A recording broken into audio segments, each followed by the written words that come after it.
إذ قال الحواريون يا عيسى ابن مريم هل يستطيع ربك أن ينزل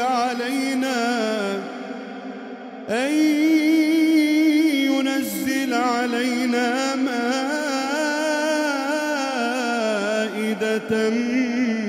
من السماء قال اتقوا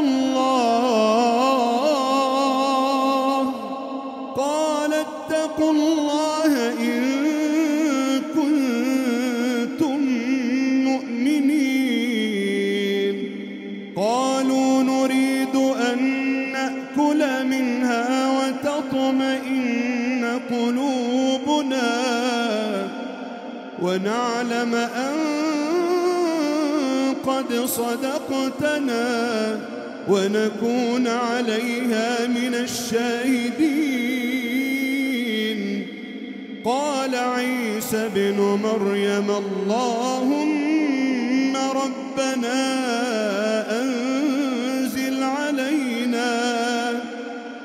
أنزل علينا مائدة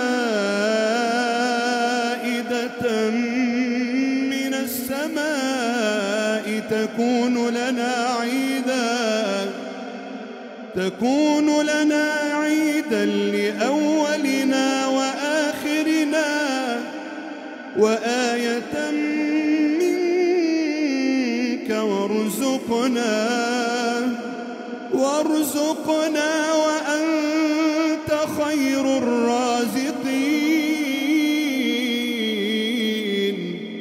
قال الله إني منزلها عليكم فمن يكفر بعد منكم فإني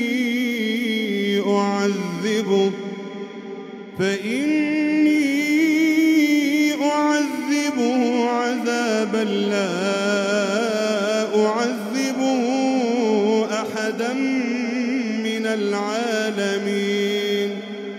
وإذ قال الله يا عيسى ابن مريم أأنت قلت